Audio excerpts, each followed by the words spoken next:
Welcome to the Economic Times Power Talks. News, analysis, and opinion on constructive policy level solutions to the challenges facing the Indian power sector. The Economic Times Power Talks is presented by GE.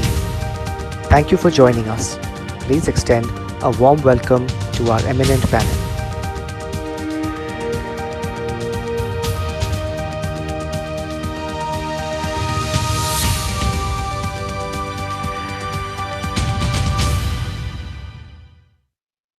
A very warm welcome to all the distinguished panelists and our chief guest, the Secretary of the Renewable Energy Ministry, Mr. Chaturvedi, and a panel of CEOs. We'll be having a discussion today on the emerging trends in the new and renewable energy sector, which is very high up in the government priority. India is being noticed all over the world for our commitment to clean energy, shifting the energy mix of this country. So in the course of this discussion, we will get into greater details. The way we will go about it today is the Secretary, Mr. Chaturvedi, will give us the Chief Guest address. He's not in a position to stay on for the panel discussion, but he has nominated Dr. Mathani to represent the ministry. I'll give a brief introduction of everybody, and then we'll request the Secretary to deliver his address. I'll start with you, sir, Mr. Chaturvedi, a 1987 batch IAS officer of the Jharkhand cadre. He has a very distinguished service record. He's been a joint secretary in the PMO, first looking after general administration and then the PS to the Prime Minister for a very long period. Earlier in his career, he was Additional Secretary, Climate Change Department in the Ministry of Climate Change and Environment, Forests. He holds a BTech in Electrical Engineering from IIT Kanpur and a PG in International Development from Harvard University in the USA. He's worked in the government of Jharkhand and the government of India at various positions of great responsibility, both at the policy level and in the field.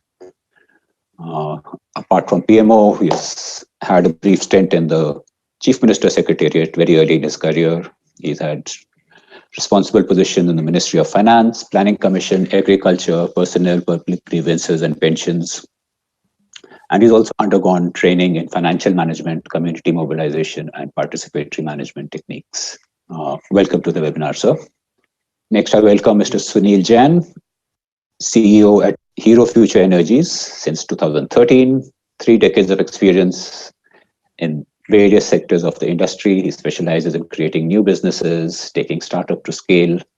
Spent 20 years at Escort Auto Parts, and then was the chief operating officer at a startup, Green Infra, which did really well. He has a record of delivering extraordinary results in growth, revenue, operations. He's been involved in setting up more than 2.5 gigawatts of projects. He's also the president of Wind Independent Power Producers Association. Welcome, Sunil Jan, to the webinar. I'm pleased to welcome Mr. Dipesh Nanda. He is the Chief Executive Officer of GE Gas Power in South Asia. He's responsible for GE's business in a fascinating set of countries, apart from India, Bangladesh, Sri Lanka, Mauritius, and Nepal. He brings to the table 2 decades of experience in the energy sector. Before GE, he has served as Tyco Sanmar's Vice President and Business Manager from 2005 to 10, and headed Flowserve's regional office from 2000 to 2005. He has a bachelor's degree with distinction in mechanical and production engineering from Annamalai University, Chidambaram, India, and an MBA from the UK. Welcome. Next, I turn to Mr. Rajat Seksaria, a bright young man, Managing Director at Acme, handling a solar portfolio of more than 5 gigawatts, which is operational or under development, which is among the biggest in India. He brings to with him 16 years of experience of working in power, both renewable and conventional infrastructure, oil and gas, and areas of management leadership, project finance, strategy, investments. At the age of 40, he's among the youngest business leaders in the sector. Prior to Acme, he's worked at India Power Corporation as President of Renewable Energies and also worked at Pulsroyd for 10 years. He started his career as a business analyst with Shell, which was then the BG Group. He has, of course, an MBA major in finance and strategy from IIM Calcutta, and an electric engineer from Gujarat University. I finally welcome Dr. P.C. Methani, advisor in MNRE. He currently leads policy and regulation, hydrogen and fuel cell, and energy storage group in the ministry. He's a doctorate in physics and postgraduate diploma in public policy and management from IIM Bangalore. We also have with us Mr. Ashwani Kumar. He's also brings with him a vast experience in both conventional and non-conventional energy. He's held a senior position in Reliance Power. He was involved in ILFS, and now at Suzlon as the CEO of a major wind energy company. Welcome, Mr. Kumar, to our webinar. May I now request the Secretary, Mr. Chaturvedi, to please deliver his chief guest address. Thank you very much for that introduction. And I recognize that I am in very distinguished company, people who have worked in the RE sector for years.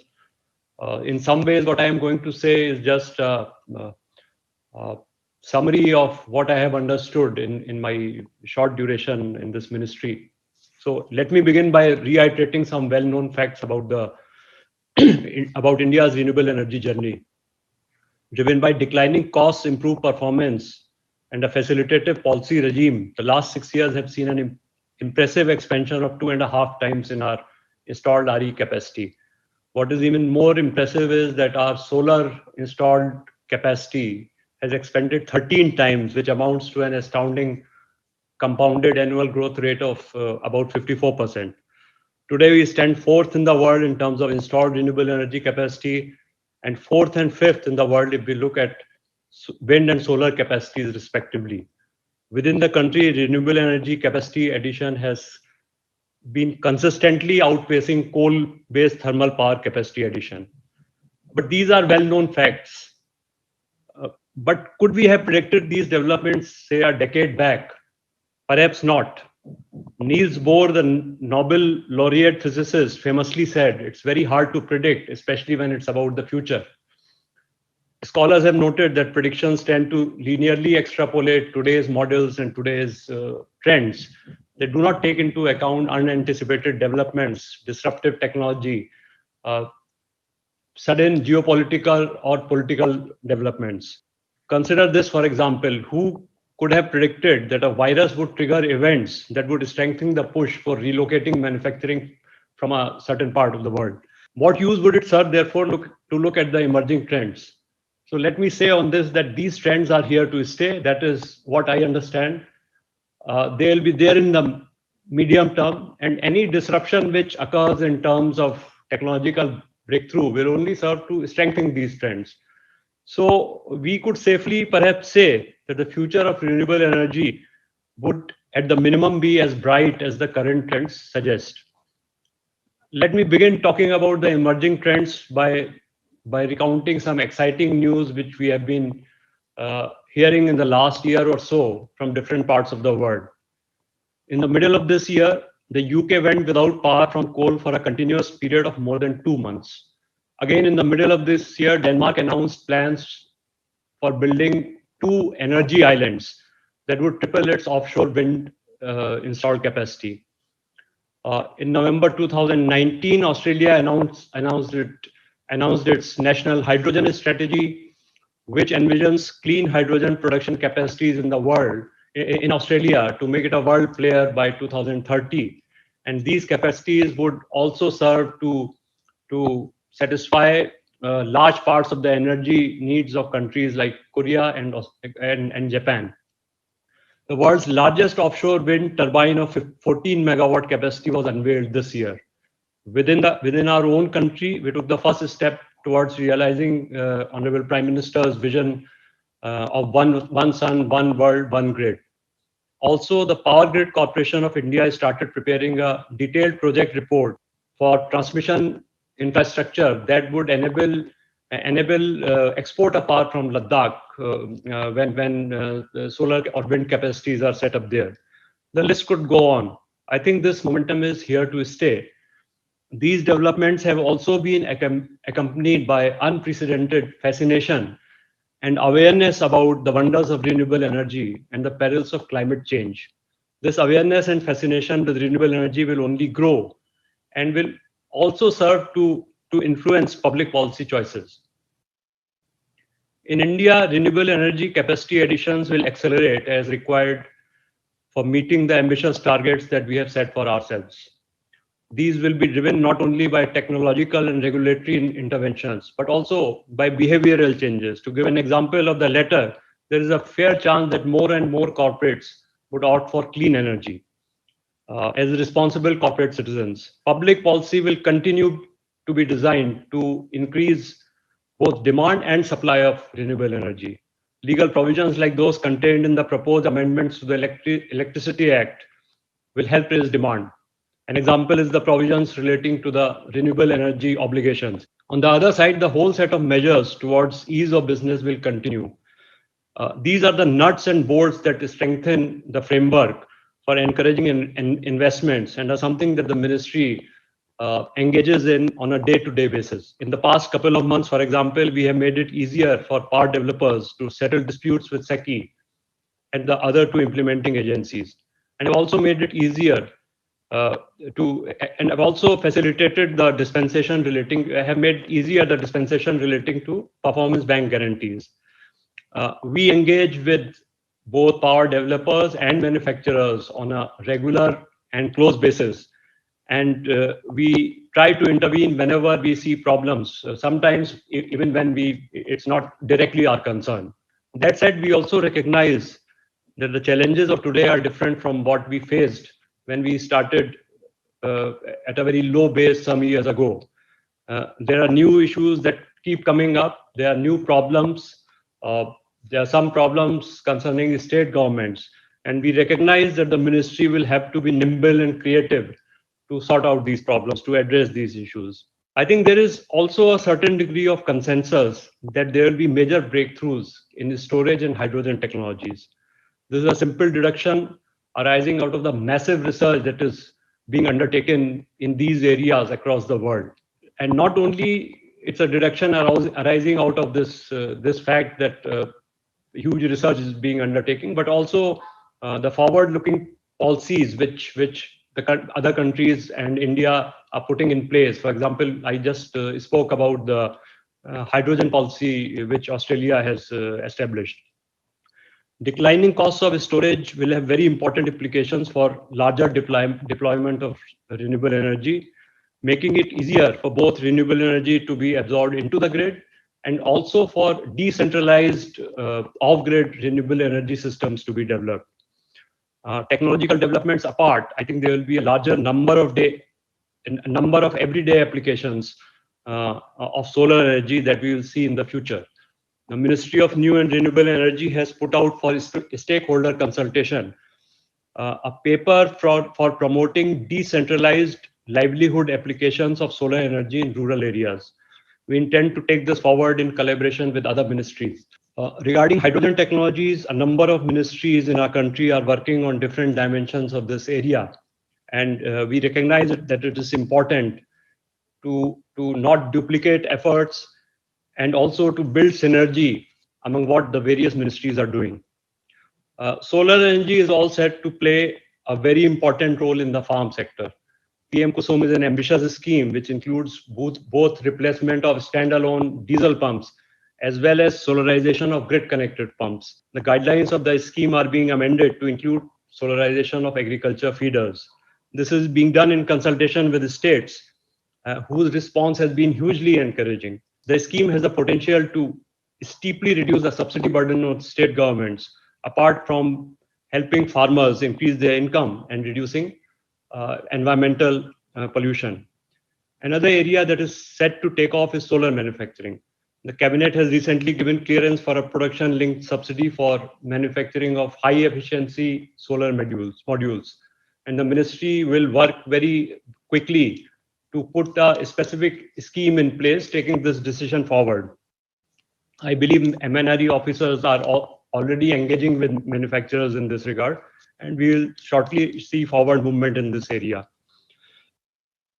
There are other measures also which are in the pipeline. We'll continue to strive for quick culmination of the decision-making process, which may also include consultation or clearance by other ministries.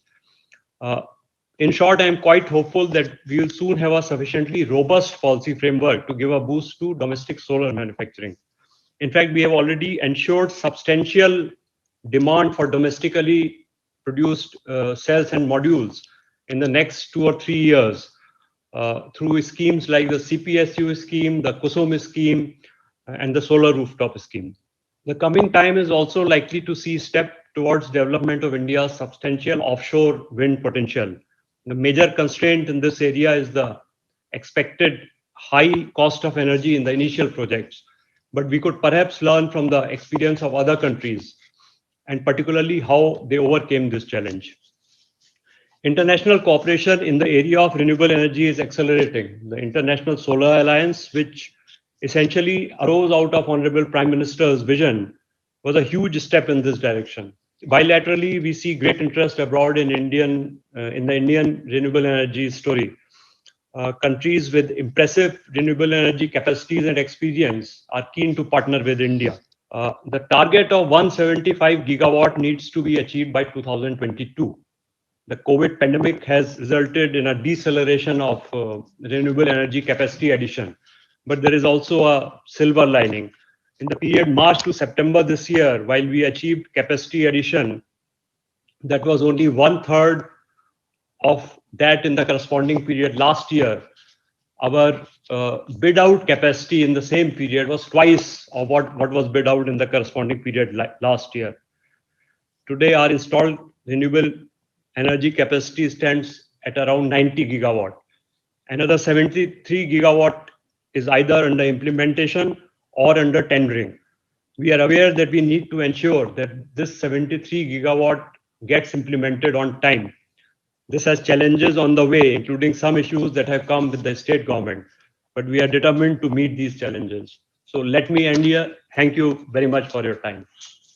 Thank you very much, Mr. Chaturvedi, for your very insightful chief guest address, where you also told us about the trends and assurance that the government is at it all the time. Before you leave, I'll just give the participants an opportunity to, just say their thanks to the secretary or anything. It's not a Q&A, but you can just say your thanks to him. Or Thank you, Mr. Chaturvedi. Hydrogen is a theme that GE has embarked on. We have announced that we will be carbon-free ourselves as a company in 2030.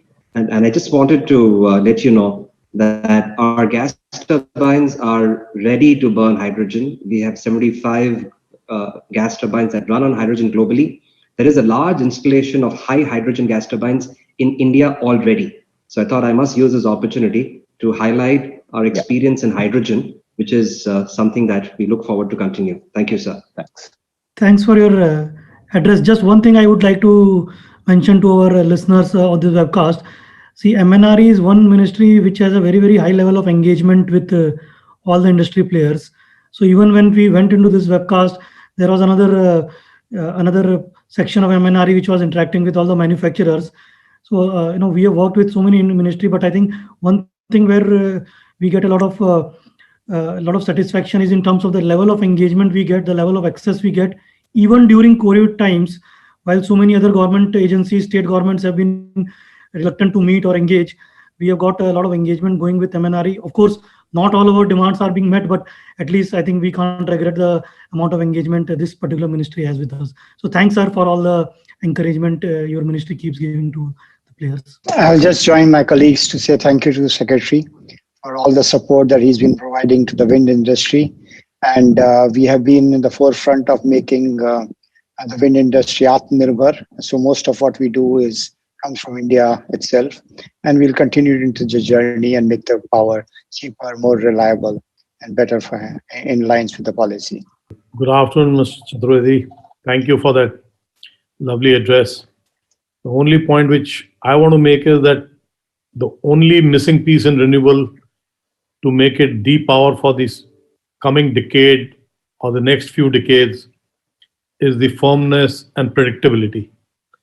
And I believe MNRE along with the government of India should also start focusing on hydropower. We have shunned large-scale hydropower for environmental issues or for whatever reasons. But I think so we have to bring it back on track.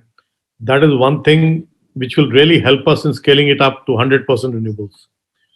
And probably industry would be willing to go back into that hydro project mode. Today we are all hands off from hydro.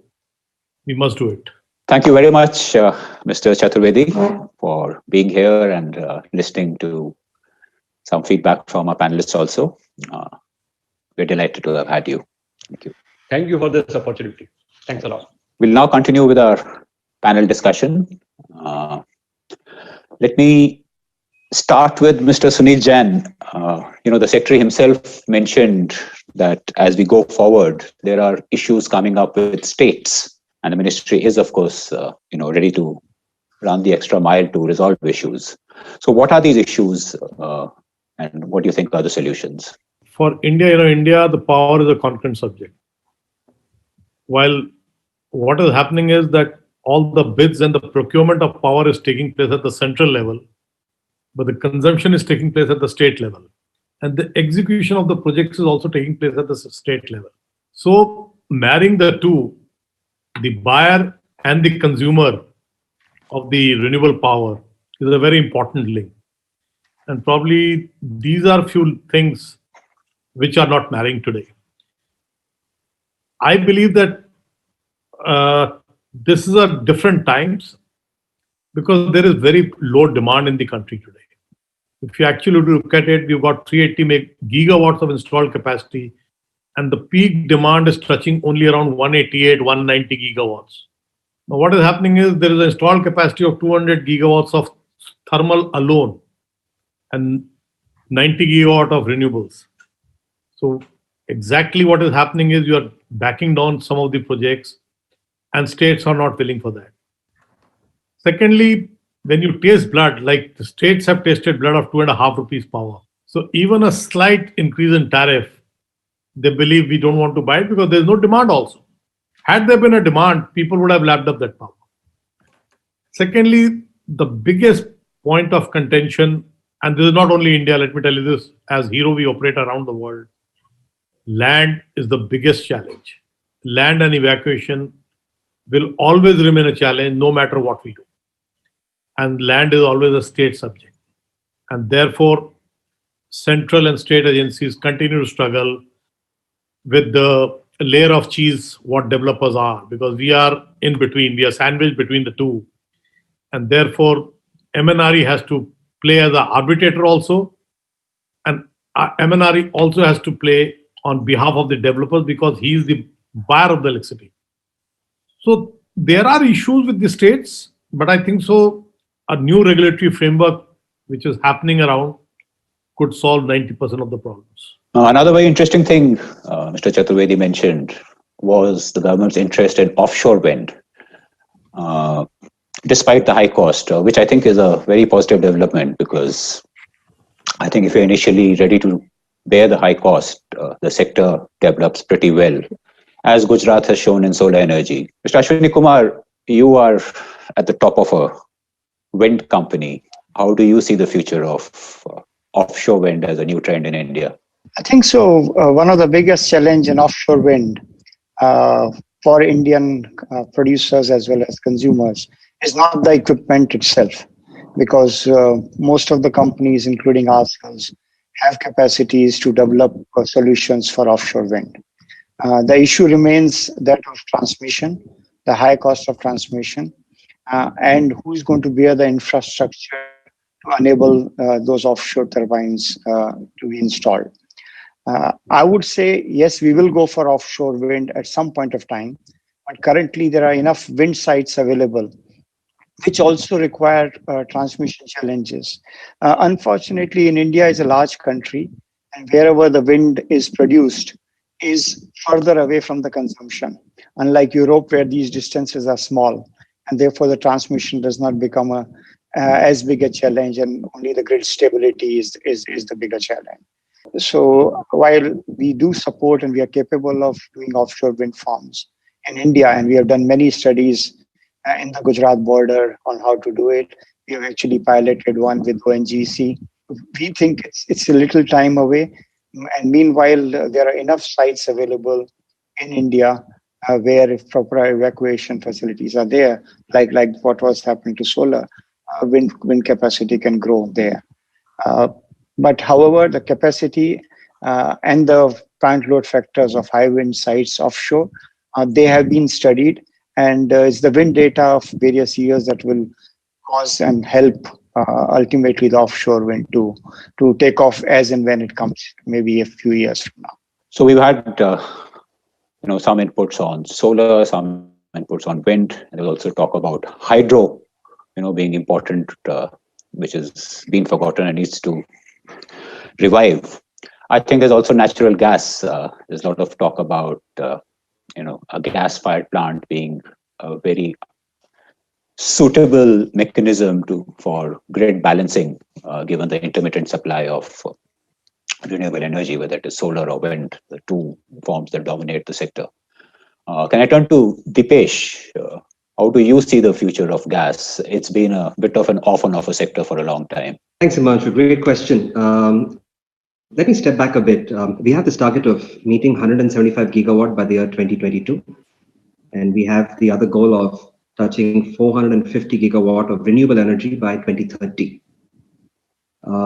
Recent feedback from SECI says that once we hit 175 gigawatt by 2022, just given the nature of the mix of energy that we have, we will have to curtail RE by 27%.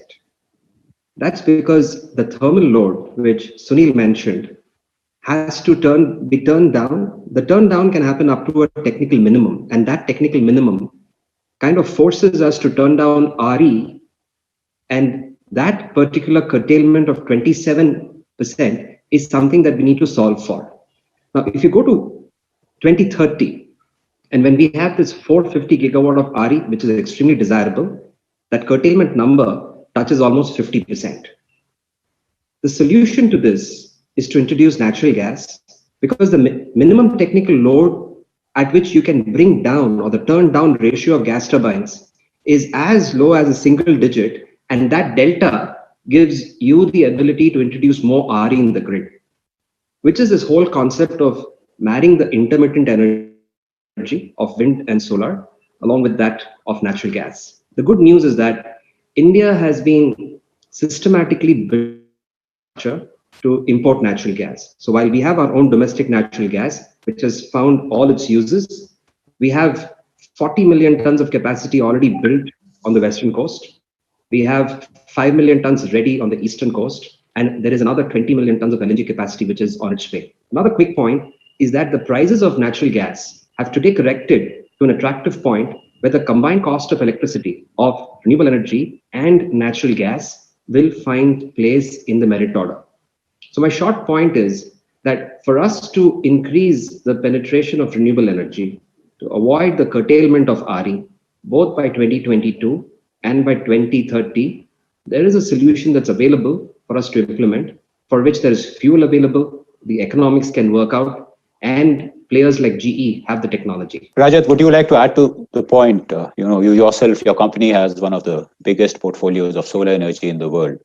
In India, the rapid expansion, which the secretary spoke about and Dipesh spoke about, how do you see the sector growing?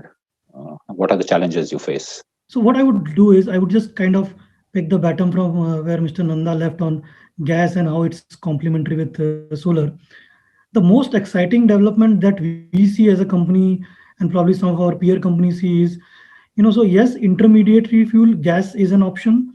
Unfortunately, in the decade of 2000s, we did do a lot of gas development, but there was a bad aftertaste because of the pricing and commercial issues then.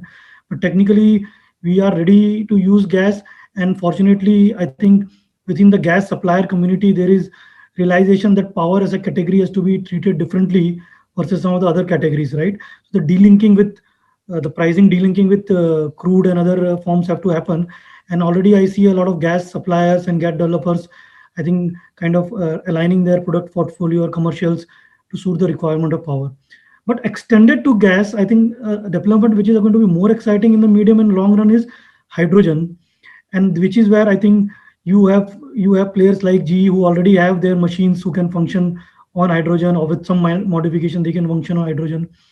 We are looking at introduction of blending of hydrogen with natural gas. That I think is a very natural, low cost, low hanging fruit solution.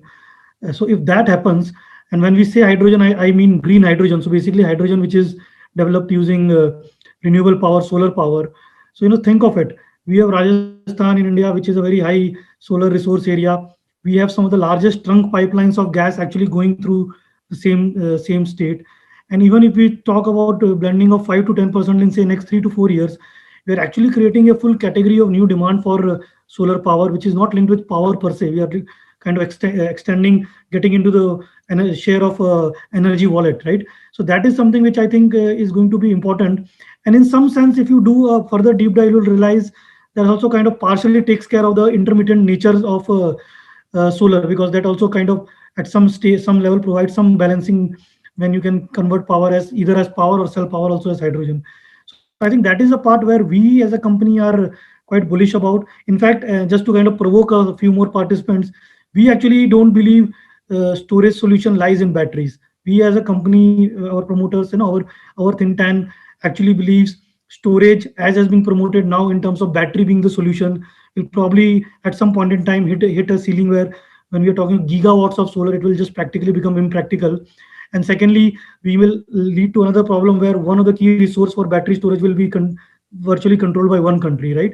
So I would say I kind of extend what Mr. Nanda is saying. Yes, gas is the good intermediate fuel, ready, technology ki problem, almost there in terms of green credentials, somewhere in between other hydrocarbon sources. But in the medium term, it will have to be hydrogen which will kind of take over. And that's the development we as developers and policymakers have to chart out.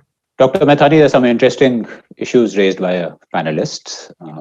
One is about gas, and Rajat, as he himself said, being provocative, that battery is not really the solution. How would you react to this? So I think I'm really very happy to see all the major pertinent issues have been raised here, and I'll start with from ACME. Mr. Rajat has mentioned the point. See, three kind of technology trends are going globally. First of all, renewables are going to stay.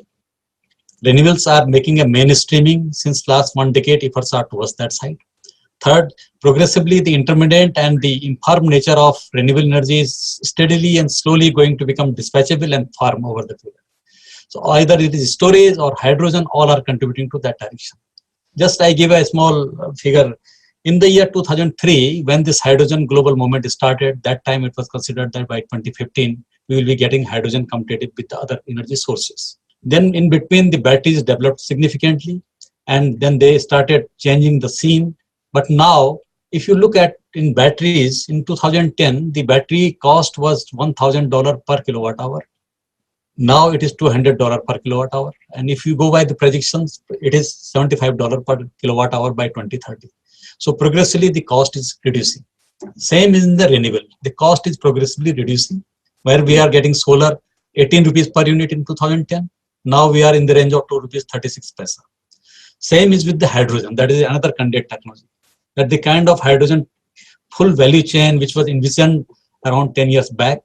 Now, if you see now, in many of the sector, we feel that renewable hydrogen will become a competitive option within next 3-4 years. Same for the automobile purposes or absorbing larger share of renewable energy into the grid. So the question is not that whether gas or whether it is storage battery or hydrogen. Question is that how technologies are graduating over the period, in what manner they are making sense in the masses, and ultimately how they are greening the total energy system, and renewable energy is being dovetailed in on all these new technological developments. So there is no competition among each other. All are very, very relevant. The question that for what application, in what manner. Typical example, hydrogen. Hydrogen is considered one of the most important future dimension for the renewable energy, larger share in the grid. At the same time, for automobile purposes, where batteries cannot be successful for going the long distances or for trucks or for other purposes. And similarly, for diversification of renewable energy in the other sectors, like it is industry. Some of the industries like ammonia making for fertilizer purposes, or or in the steel industry, whereby you can replace coal by green hydrogen. So these are possibilities are emerging. Every day new possibilities are emerging. So question is not that a definitive answer that which technology is good or which is bad. Question is that all the technologies have a relevance. They are growing up at very, very fast rate, but ultimately they all will make renewable energy transition more and more smooth over the period. So no doubt about that. So you raised a very important issue about costs coming down. There's another aspect to the cost issue, and the way costs have come down in India. The government policy of tendering has been at this heart of it, but many in the industry have not liked it. There have been cases where they bid very aggressively and then they go to the government and say, look, this is not viable, you've got to do something. More recently, wind tenders have created a bit of a storm in the wind industry. So I'd like to go take a round of the panelists and hear your views on that. Let's start with Mr. Ashwani Kumar. Yes, you are right. Factually, if you see some of the wind tenders which have been won by various corporates have not come through in time for what was envisaged. But I think so there are two parts of the equation. One is the tariff itself, which depends on what is the cost of capital, interest rate, as well as the capital cost of setting up a project. And two, which is also the uncertainties linked to setting up of the project. So in many of these projects in wind, the uncertainty with respect to land and infrastructure, what I think so Sunil raised in the beginning of this discussion, has also led to the delays. And here I think so I must admit that MNRE has seen the problem.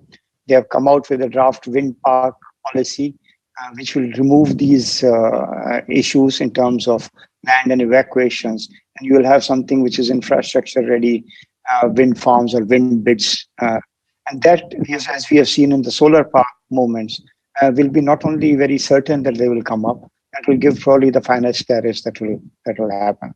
So the issues remain those at state levels, and as well as some of them, I agree, maybe people assuming some of the interest rates and capital costs to be much lower than they eventually turn out to be.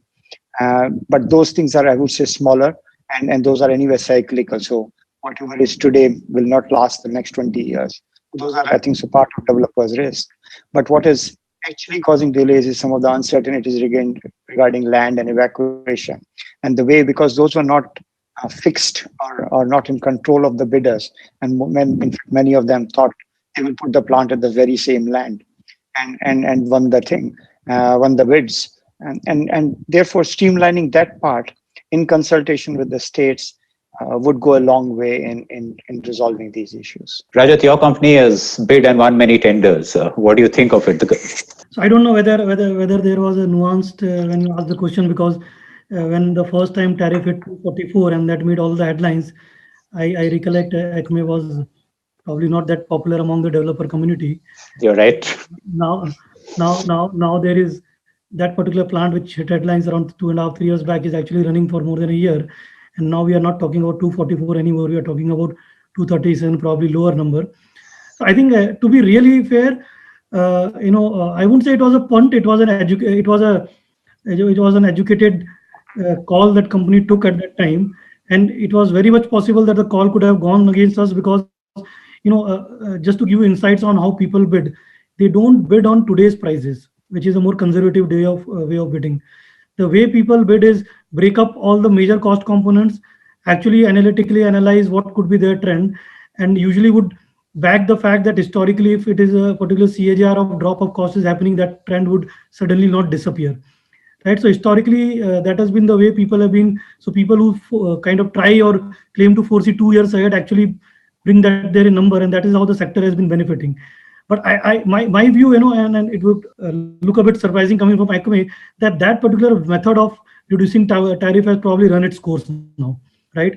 And because the reason is geopolitics has become too important, state country level policies have become too dominant, and if someone has been at least monitoring the solar sector for the last few months, the cocktail of US, China, India, all the taxes has actually meant huge disruption in module cost, huge disruption in shipping line cost, and a lot of other geopolitical angle at play. So I think we now need to move beyond that traditional way of actually reducing the tariff. And to be honest, further reduction in tariff is not going to help anyone. 230 is not too much better than 240. What important, as Mr. Maithani sir mentioned, was dispatchability. So as an industry, as all the enthusiasts of the industry, the only focus for next few years has to be how do we make this low cost power actually dispatchable round the clock, or at least complementary with other sources of power we have.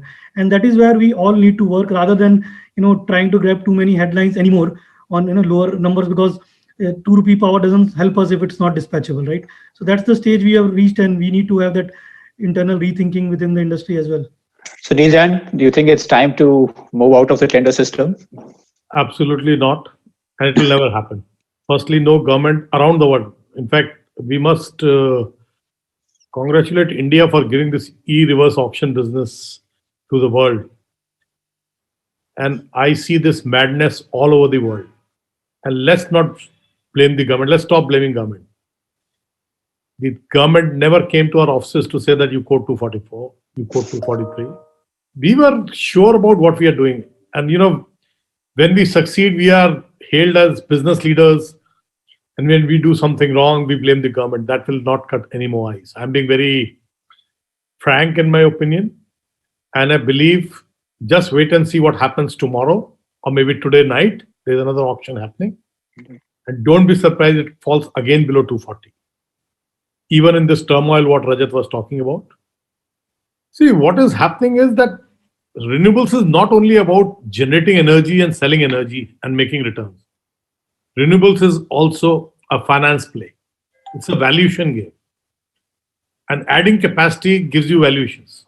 And that is what many of the players do.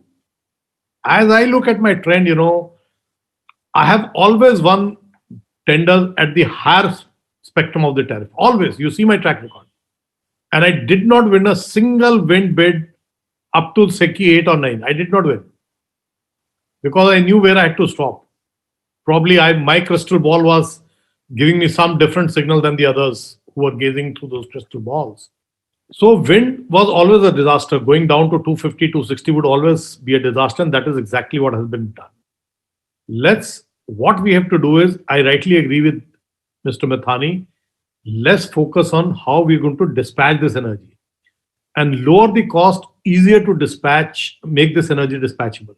Because you will add storage to it, you can add hydrogen to it. Or let me tell you this, if you have ancillary services coming in, ancillary act coming in, reforms in the market coming in, then even the offshore wind is peaked in India after 4:35 in the evening. And that makes offshore wind really very good because the PLFs are very high in offshore wind. And therefore, if you have ancillary services, those tariffs can be subsumed into those markets. So everything will find a play in it. Even hydrogen will find, battery will find. We must see that how we mix it through the algorithms and the technology available to make it dispatchable. There's a room for everything. But let me tell you one thing, that 2030, we know that renewables will be 55% of the energy mix in India in terms of capacity. And it will only keep on going up. And let me assure you that today we are talking of hydrogen and battery storage. There will be some new technology in the offing 10 years down the line. Technology is going to change. And technology will always bring things cheaper. So let's wait for it. I am predicting in 2 years' time, the solar tariffs will be sub 2 rupees in India. It is not a question of tariff. You have to also look at what are the returns on those tariffs. When earlier 5 years before, the interest rates were 12%. Today, the interest rates are 9% after the COVID. Thanks to COVID, the interest rates have come down. So you will make a delta on your cost of capital. Therefore, your tariffs will come down. It's not that you bid for loss. You bid for winning. You bid for making money. So this is going to continue. One good thing COVID has done is reduced finance costs. Yes. Good. Dipesh, what do you want to add to this? Cost having been, a key push from the government policy side. Absolutely. I'd like to echo the comments made by my fellow panelists. Very specifically, Himanshu, 3 weeks back, the government released an amendment to the RE-RTC complementing fuel to include other sources of fuel. Earlier, it was only restricted to coal. Now they have opened it up to other sources of fuel, which is a very welcome move. Within that, when it comes to natural gas, they have restricted the play to plants which are already constructed or under construction. Our request is to open that so that the advanced technology available now is put to use, which will give a lower cost of electricity for the bidders to bid and the government to buy. The other important change that needs to be brought about in the tendering process for the RE-RTC bid is to allow for natural gas as a fuel pass-through.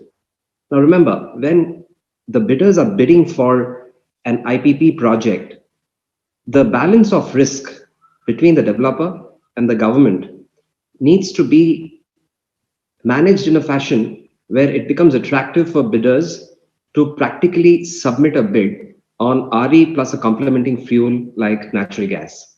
Now, the risk of fuel, if it is on the IPP side, then you will find that the bidding interest will be low, or you may not even get a bid. That's one important policy change that the government needs to consider, of offering a pass-through mechanism for natural gas in the forthcoming RE plus the RTC bids, which has a complementing nature where gas can play a role. Dr. Mathani, we'd like to have your comments on the balance between cost of power, commoditized cheap power, and the quality of power from the renewable side, and your response to what is MNRE's view on gas and pass-through and related issues. Thank you. Yeah, I fully agree with Mr. Jain that progressively we should reach towards the dispatchability of power, because more we are adding renewable energy. I don't agree with some of the figures which have been quoted, because this has to be looked into differently. Central Electricity Authority has come with a study for what is the generation mix by 2030, and they have predicted that if we go with renewable energy coupled with the storage battery, curtailment will not be there, which is being mentioned as 50% in some of the studies. But two things are very, very important in this case. One is that from just putting renewable energy in the grid and daytime, there may be some chances that grid is not in a position to absorb that renewable energy. So over the period, it should be moving towards the dispatchability of renewable power. So the focus should be that we get renewable power on demand when we require. And if you look the trend since last 3 years, which the tenders which are coming from the Solar Energy Corporation of India, we are progressively making not only one technology, but hybridizing it with the other technology, number one, permitting storage also.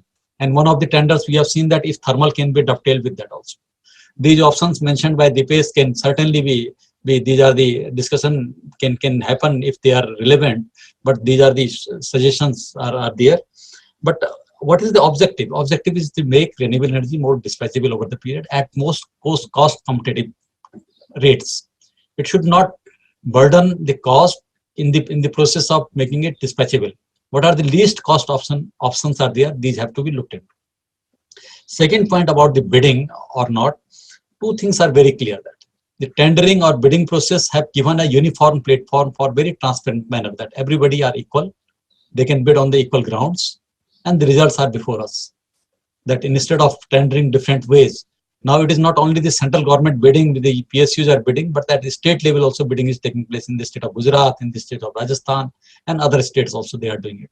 And we have seen progressively the trend that how they are optimizing their generation from different sources, getting renewable energy, and curtailment figure, which was earlier higher, they have been reduced significantly over the period of time. Issues are there in some of the cases, as Mr. Jain has mentioned that, because it is a concurrent list, the state have their own priorities, center has their own objective goal that signal that renewable energy has to be maintained over the period.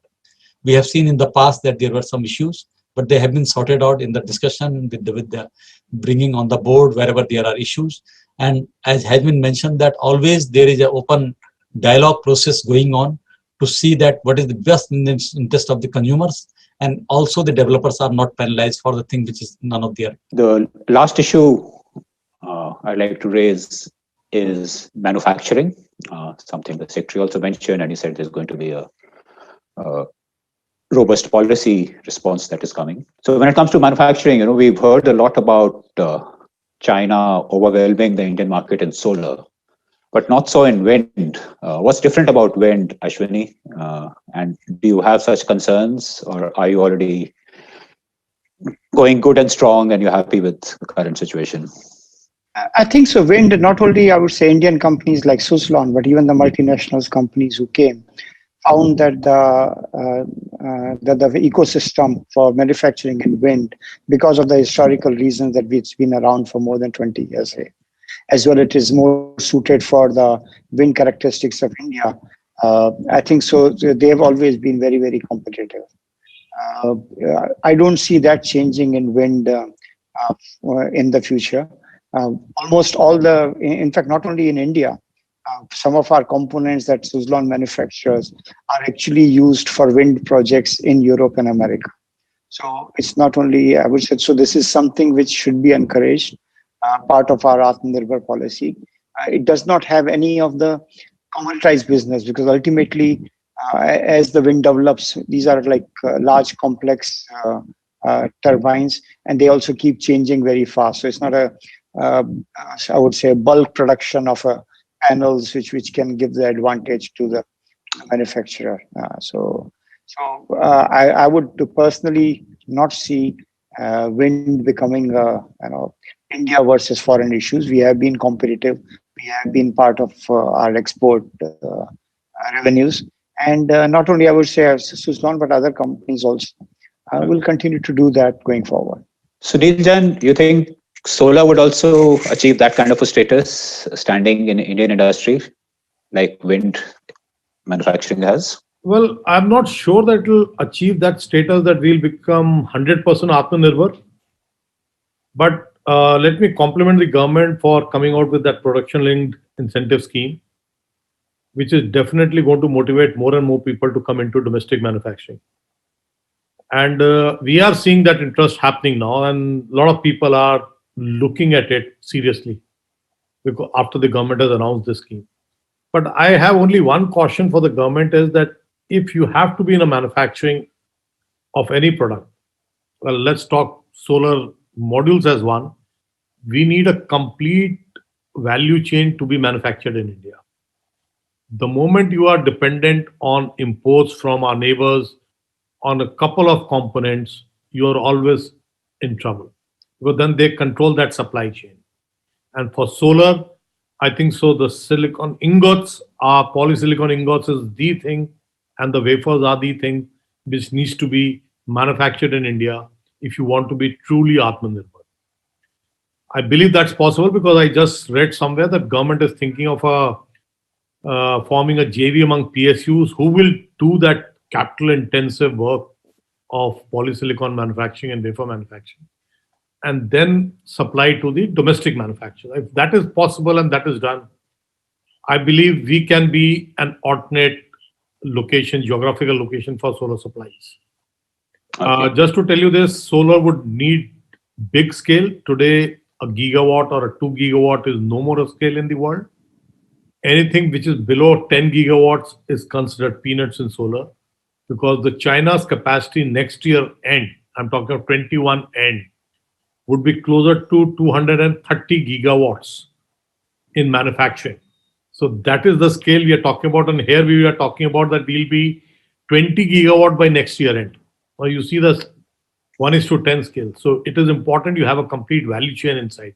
At least that domestic market is available for the domestic manufacturer. But it will happen because that incentives linked scheme is a very good scheme. How optimistic are you, Rajat? Do you think Indian solar manufacturers, equipment manufacturers will really make it, or will China continue to offer cheaper stuff? So I think my heart says they should, but recent experience has actually not been very good. And to be honest, there seems to be a lot of confusion, not also with the policymakers on this, but also with the manufacturers. So they whether they target Indian market, whether they target Indian market enabled by specific policy, or they actually target European market. So there seems to be these three strands they have been working on. Similarly, from government side, I think they've been trying multiple things as a country, right? So earlier there was some kind of a safeguard duty. We are talking about BCD duty, and now we are talking about PLI. So as a company, we think PLI is probably the best policy measure that should be done. Secondly, one more slightly philosophical thing I would think is, both the objectives are, all of us would agree that we were not as successful in manufacturing as we were in capacity addition of power. The reason, as per us, is both the objectives couldn't have been running at the same speed. We probably front-ended bringing the cost of power to a lower level.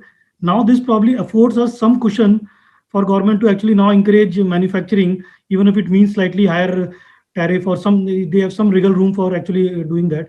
So in that sense, I think the sequence is playing all right. But they're unlike in other areas, I think there is still various policy issues that need to be sorted out, and we need to have really go hard with a very, very determined policy rather than various strands of policy that we have been hearing. So this is one area I am sure even government realizes they can kind of be more crisp on the policy side. Dipesh, what's the international perspective in this? Your company has manufacturing in India. So what does it take to, really improve the manufacturing environment in India and for Indian companies to really come up in that domain? I think get the latest technology into India. Let me give you G's example. 18,000 employees in India, 16 manufacturing plants in India. Himanshu, in 1987, way back, 33 years back, I'm sorry, the Indian government called for licenses. And that's when GE offered its license for manufacturing gas turbines to BHEL. Today, BHEL has a unit in Hyderabad, fully capable of manufacturing full range of gas turbines. Talk of Atmanirbhar. Then in 1997, we entered into a joint venture with BHEL to service the install base. That's a thriving joint venture, has full local capability. So I think the way forward is get technology in the country, indigenize technology in the country, and drive costs down.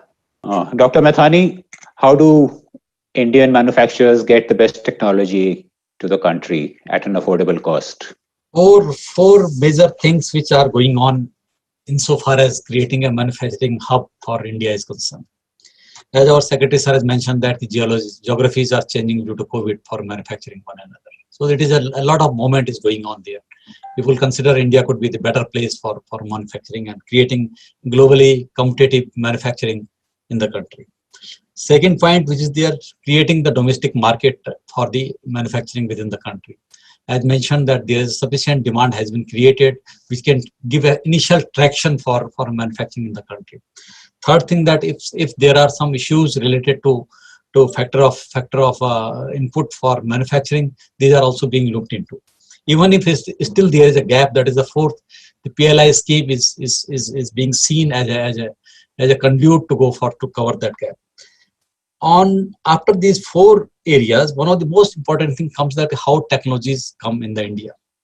Whether everybody is invited. Renewable energy has one of the most flexible policy for inviting anybody who want to manufacture in the country. They can manufacture renewable energy components, systems, devices, and sub-devices, including setting up the manufacturing systems. India has dual benefit. There is a in-country demand and infrastructure both. So if we look all these things, then technology providers will certainly come. But at the same time, I agree with Dipesh that innovation is a continuous process. Manufacturing can never be a static kind of thing. The technology you might have given to BHEL in 1997, that must have been graduated to different levels now. So it should keep on abreezing itself with the latest technological development, and for which innovation really matters. So we are making sufficient efforts in this direction also. So whatsoever is being mentioned in this, that when we say that high efficiency solar manufacturing in the country, it encompasses all these components in itself. So infrastructure is ready, but at the same time, yes, initial traction has been provided, and we expect very good results within near future of this. So when you talk about high efficiency manufacturing, which is given the incentive, what about the existing players? Many of them probably won't qualify for it. What does it mean by high efficiency? Means that the business as usual efficiencies which are there, so technology keep on graduating on that. whenever you use the word high means that it should be something additional to the existing thing. So certainly the way technological landscape is changing in the world. So I don't foresee that there is any issue for the getting the technology which is futuristic and looking for the at least time horizon of the next medium short term of the 5 years duration. There is no point of setting up a manufacturing facility here where you are getting a cell efficiency of 15% when the market already going for the 18 or 19%. So these are the basic issues, and I hope that these all which are coming, getting the government schemes and getting benefit of these schemes will do understand that all these things, and they will certainly go for the higher efficiency and higher technological solutions for insofar as manufacturing is concerned. Ashwini, how does the wind industry get its technology? It seems to have done. Are there challenges? Yeah, so what we did was we have a dual model of development of technology. So while we have a big technology team in Pune here in India, we also have few people in Europe who are looking at employed by Son, who are looking at the world trends and trying to develop whatever is the latest in the world, and then bringing it in Indian conditions and for Suzlon's customers. So I think so some sort of a dual model where maximum number of jobs in technology development is done in-house or in India, in the country, while there might be some sort of offices which might be in other countries which are probably much more attuned to these innovations in the wind industry, which is primarily Europe in our case. So some sort of a dual model is what has worked so far for us, and maybe some sort of a similar model can be developed for solar, hydrogen. Okay, Sunil Jan, I'll give you the last word on this in terms of getting the best technology to India. I believe what you say, if you start manufacturing today, you're going to definitely bring in the best technology, what is in trend today. But what I have seen over last 10, 12 years, I've seen in China and many other countries is, especially in solar, if you have to invest in manufacturing, parallelly, the government has to ask manufacturers to invest in R&D, in innovation. Because this is an evolving process. The life of technology in solar panels today is not more than 2 years. It's changing every 6-8 months. So you have to be very, very nimble-footed in developing this technology. If you actually see, it's not that there is something dramatically new which has come in, whether in wind or in solar. You have increased the size, you are capturing more energy out of that same thing, but you're increasing the area, you're making cells more efficient. That's what it is. There's no dramatic change in the technology per se. So you have to start investing in the technology now. Otherwise, again, what is going to happen is 4 years down the line, you'll see your production line stranded and you're continuing to import new technology, which is far more reliable and efficient. So this is going to be a parallel process. It is not going to be that you will just invest in manufacturing and sit tight. So like companies like GE and all, they've got R&D centers. They'll have to evolve every time. Even in wind, I think so, people will have to do something because only increasing the size of the wind turbines is going to take you as much. Beyond that, you'll have to start thinking how your logistics get impacted by the size increase. Rajat, you think Indian manufacturers have it in them to do R&D, keep abreast with the latest? The current track record is not very good, actually. Yeah, so I think probably you partially answered the question as well. So I think where we are good at, and that is something we have been doing in solar and other, is frugalness of engineering, right? So that is something which we have been doing even on the solar. While everyone credits module price decrease as the reason of tariff drop, not many people give enough acknowledgement to the fact that balance of plant, which at some point in time constituted a much larger percentage, has actually seen a much significant drop also, right? So that, I think, boils down to the frugal engineering that Indians have been doing, and which is what we have been good at. So I think, see, to be honest, as a company, when we see the kind of cutting edge research in some of the Australian universities and German universities, so and also some of the US universities, and when we see the research seen in India, we really see there is a lot of gap there. So I think a practical approach would be to kind of tie up with some of these institutes who are doing, maybe have some collaborative exchange at a government level. And then maybe once you have this technology, to implement that technology, to scale up that technology, is something we can, as India, bring more to the table, rather than now starting on something which we are so far behind, in terms of the cell level research that's going on. So our view is that yes, policy can help us reach some of the size so that we don't just en masse import from China. But the next generation of technology may or may not come from India. It is better to tie up with countries who don't have the size of market that we have. So we bring the market size to the table. Let's tie up with them, and then let's have a rollout program along with them. That, according to us, would be a more practical approach on cutting edge R&D. Before we wind up, let me go back to Dr. Methani. What are the government's view on this? There are legitimate concerns that somebody sets up a manufacturing unit today, does not evolve the technology, and after 2 years, they will knock your door for protection. How would the government ensure that there is R&D development?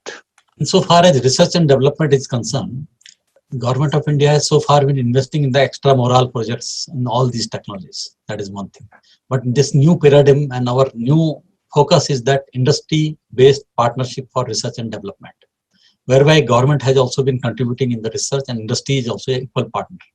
For example, I give you example of our all hydrogen energy related projects in the country are primarily either it is with the automobile industry and others, whereby they are equal partner and both government and industry has joined hands for developing the technology. Insofar as the specific point for this manufacturing is concerned, undoubtedly market will decide, because the oscillation of the technology, if it is very high, then nobody will like to invest the huge amounts for just for government some incentives. The entire money cannot go in the sink. So it is a part of a government of India's focus that without continuous innovation going for the higher efficiency level, this scheme should be devised in a manner that they take into account all these factors. And we are progressively working on this field, particularly when we are making the schemes for this PLI and others, as Secretary Sir has mentioned, that we are under discussion and moving ahead in this direction. Right. It's been a very fruitful discussion. Does any panelist have any major point to make before we wind up? Just one point, especially this is a kind of reverse question to the organizers ET. So while at a policy level, at an industry level, we talk about renewable energy, I think one thing which is probably missing in India and which is where media houses can run campaign is the households who start demanding that they want renewable power. Right now, renewable power as a branding, green power is not something which has percolated to a middle class home in India yet. Right? It is still something confined to government policy level. So we still don't have that momentum or push coming from the end consumer. That's one of the trouble that we are facing, that people still want absolute cheap power, and that is where some of the contracts at a state level may or may not be honored. So I think as a country, as a society, that realization still not come to a level, and it's not in pace with where the industry is already there. I think it's a slow process. It is happening at the corporate level. There are a good number of companies who want only green energy in their offices, and that does have impact on their employees. The concern about pollution and smog, they are growing, and I think eventually it would make that push. But your point is well taken, certainly. So one more point which I want to make is that while renewables is being encouraged and we are growing leaps and bounds in renewables to fight climate change and decarbonize the economy, unfortunately, the climate change itself is impacting the returns and the projects of renewables. How? And I'll tell you how the climate change this year has been a disaster for the wind industry. The winds have been so poor that it would be difficult for some of the wind plants even to service their loans. So it is becoming like a vicious circle. Okay, that's an interesting point. Although global warming might help the solar industry a bit. But even the solar was down because of the unprecedented rains. It's the predictability of weather has become an issue. Very big issue. So, and therefore the low tariffs are going to be further unremunerative. Well, I think we should wind up the discussion now. I think we've had some very insightful comments, in some cases very provocative comments, which have, set us all thinking. Thank you very much for joining the Economic Times webinar on the emerging trends in renewable energy.